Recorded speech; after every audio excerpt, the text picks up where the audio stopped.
Assalamualaikum warahmatullahi wabarakatuh. InsyaAllah kumpulan kami akan membentangkan tajuk konsep dan strategi dakwah melalui politik. Dakwah merupakan satu seruan untuk mengajak manusia kembali kepada Allah Subhanahu Taala, iaitu melakukan kebaikan, menjauhi kemungkaran dan beriman kepada Allah serta Rasulnya. Dilihat pada aspek penyebaran dakwah, ianya tidak terhad kepada saluran-saluran tertentu sahaja. Bahkan dakwah perlu diintegrasikan dan dicernakan dalam keseluruhan bidang kehidupan manusia seperti ekonomi, sosial, perundangan dan kehakiman serta politik dan pemerintahan. Konsep dakwah dan politik. Dakwah dan politik merupakan dua elemen yang sangat sinonim dalam usaha untuk mengurus dan membangunkan manusia. Sejarah pemerintahan Kerajaan Negara Islam Madinah yang diketuai oleh Rasulullah SAW telah membuktikan kepada umat terkemudian bahawa pengaruh dakwah Islam semakin luas tersebar melalui kuasa yang dimiliki di Madinah. Rempayah Islam semakin besar dan Islam semakin kukuh di Madinah malahan di luar Madinah. Yang pertama, pengertian dakwah Islam. Yusuf Al-Qaradawi mentarifkan dakwah sebagai satu usaha untuk membawa orang lain kepada Islam supaya mengikut petunjuk agama, melaksanakan segala ketetapan di bumi ini, mengkhususkan segala bentuk penghambaan diri, permohonan dan taat kepada perintah Allah semata-mata. Yang kedua, pengertian politik Islam. Adapun politik Islam menurut Muhammad Abdullah yang mengatakan bahawa sistem politik Islam merupakan peraturan-peraturan yang mengatur pentadbiran dan pengurusan negara berlandaskan Islam. Dengan kata lain, sistem politik Islam adalah merujuk kepada prinsip-prinsip pemerintahan yang berpandukan kepada Al-Quran dan Al-Sunnah sebagai sumber utama dalam urusan mentadbir negara untuk menjamin kepentingan rakyat. Yang ketiga, perkaitan dakwah dan politik. Dakwah dalam bidang politik adalah dua perkara yang sangat memerlukan antara satu sama lain. Maju dan mundurnya masyarakat Islam adalah bergantung kepada kuat atau tidaknya politik umat Islam atau penghayatan dakwah dalam kalangan masyarakat Islam. Dakwah juga memainkan peranannya yang tersendiri dalam bidang politik. Antaranya, yang pertama, bertanggungjawab dalam memberi kefahaman tentang Islam dalam jiwa setiap pemegang kuasa pemerintahan supaya amanah rakyat yang dipegangnya tidak disalahgunakan dengan sewenang-wenangnya.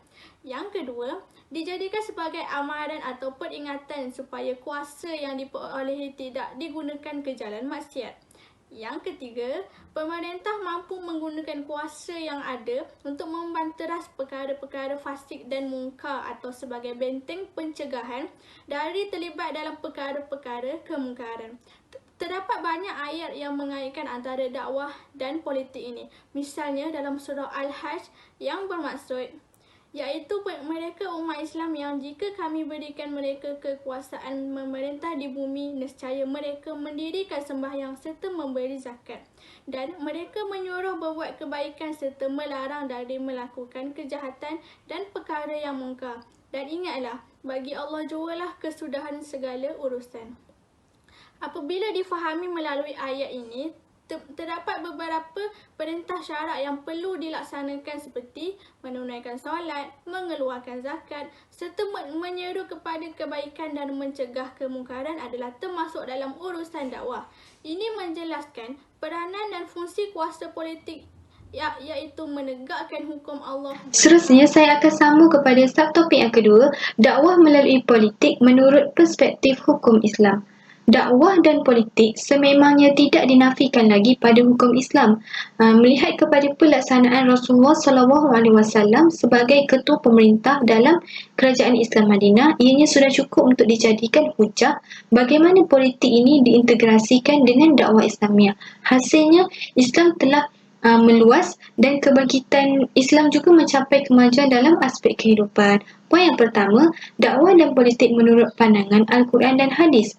Banyak dalil-dalil politik yang terkandung di dalam Al-Quran dan Hadis. Ia amat mencukupi bagi memberi petunjuk dan memandu manusia ke jalan yang diredai Allah Subhanahu Wa Taala. Walaupun tidak ada dalil yang khusus yang menyebutkan perkataan siasah, akan tetapi dalil-dalil yang mensyaratkan pelaksanaannya kepada kuasa pemerintahan yang bercirikan politik.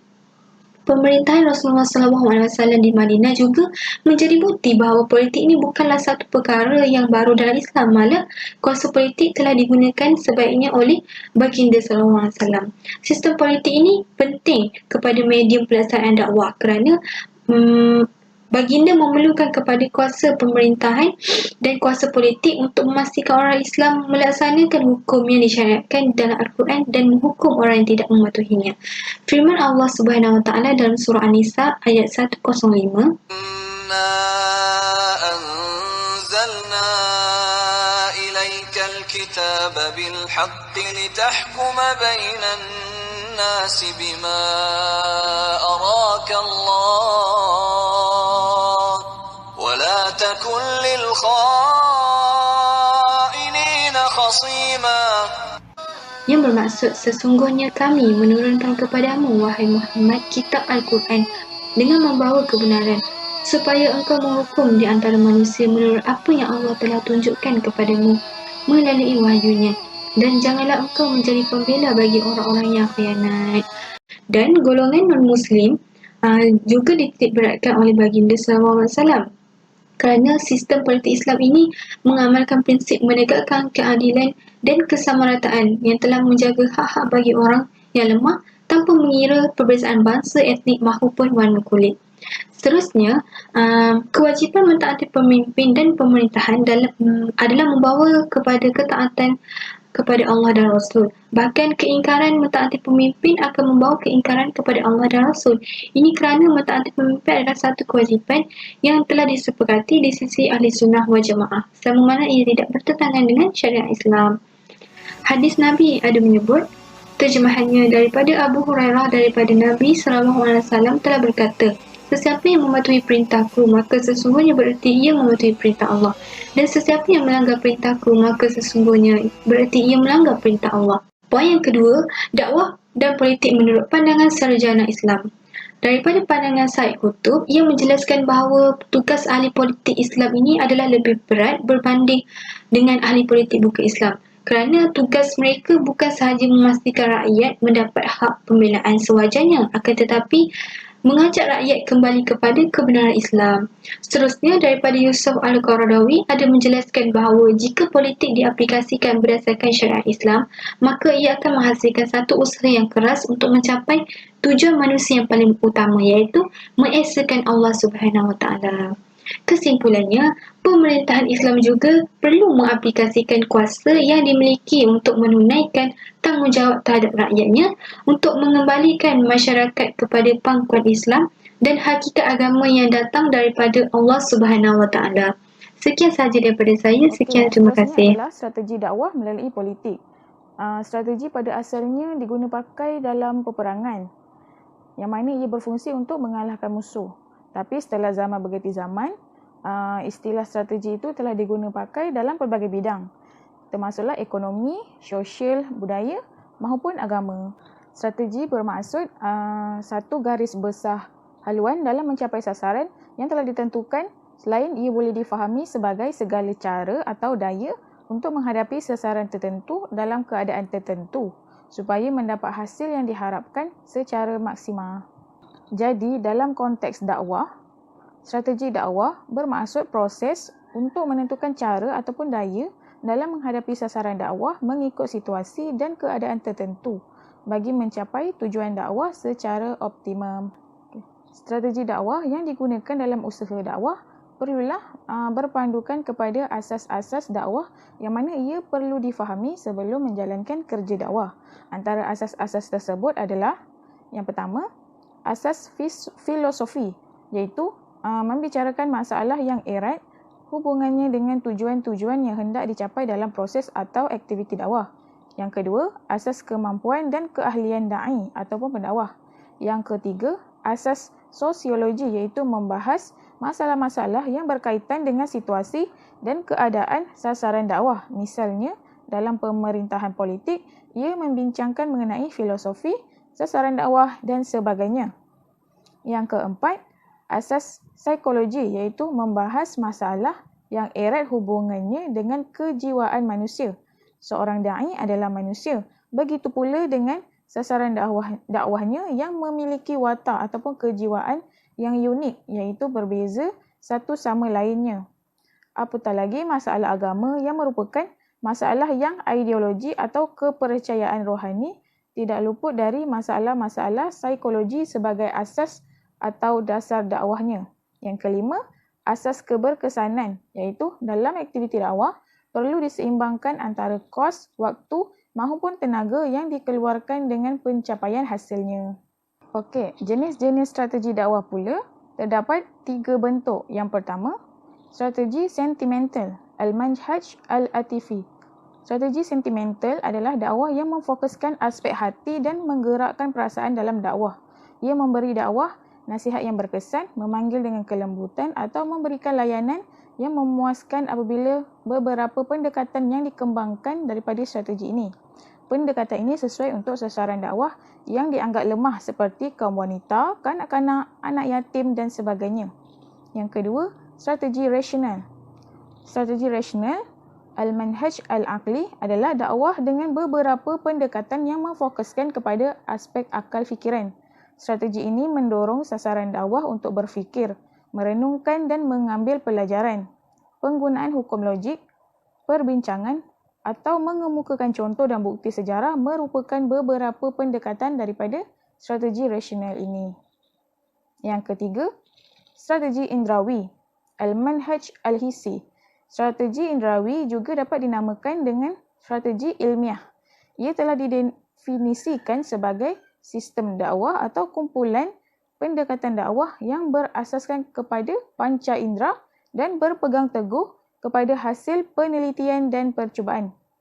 Pendekatan yang digunakan oleh strategi ini adalah kebanyakannya dalam amalan, keagamaan, keteladanan dan drama. Okey, yang seterusnya adalah aplikasi strategi dakwah melalui politik. Strategi dakwah yang boleh digunakan melalui politik adalah dengan memfokuskan aktiviti dakwah untuk mengatasi kemiskinan umat.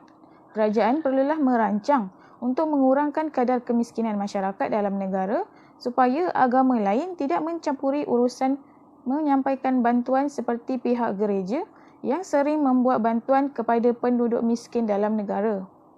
Hal ini akan menyebabkan masyarakat terpengaruh untuk menyertai agama mereka kerana kepayahan hidup yang dialami betul-betul mendesak mereka untuk berbuat demikian. Sekiranya masyarakat melakukan perkara tersebut, kerajaan dan pendakwah ibaratnya gagal dalam menjalankan dakwah. Justeru, kerajaan perlu sama-sama bekerjasama dengan pendakwah dalam mengatasi kemiskinan umat. Seterusnya adalah dengan menyiapkan pemimpin Muslim yang bijak dan terbaik untuk ditugaskan ke berbagai jalur kepimpinan bangsa sesuai dengan bidang kepakaran masing-masing. Hal ini kerana jika pemimpin Muslim yang menjadi sebahagian daripada pemerintahan negara, peluang untuk menjalankan kerja dakwah akan menjadi mudah. Pemimpin yang bijak dan terbaik mestilah mengutamakan masyarakat Muslim dalam menyelesaikan masalah yang dihadapi oleh masyarakat mengikut bidang kepakaran masing-masing tanpa membabi buta. Justeru, pemimpin Muslim yang terbaik akan mempamerkan contoh dan nilai yang baik kepada masyarakat sekaligus dapat mempengaruhi masyarakat supaya melakukan hal yang sama dalam kehidupan. Dan akhir sekali, strategi dakwah melalui politik dapat menjadikan masjid sebagai pusat aktiviti ekonomi, kesihatan dan kebudayaan umat Islam. Kerajaan berperanan untuk mendirikan masjid dalam komuniti masyarakat supaya pendakwah boleh menjalankan tugas-tugas mereka. Kerajaan mestilah memberi kebenaran untuk menjalankan aktiviti ekonomi, sosial, kesihatan dan sebagainya tadi di masjid supaya masyarakat peka bahawa masjid bukanlah semata-mata tempat untuk beribadah. Oleh itu, sistem pengurusan masjid perlulah ditingkatkan supaya aktiviti ataupun perancangan yang telah dirancang itu tadi akan berjalan dengan lancar. Kesimpulannya, seperti yang sedia maklum, politik merupakan sebahagian dari medium dakwah. Di dalam politik, kegiatan dakwah boleh dilaksanakan dalam konteks yang menyeluruh.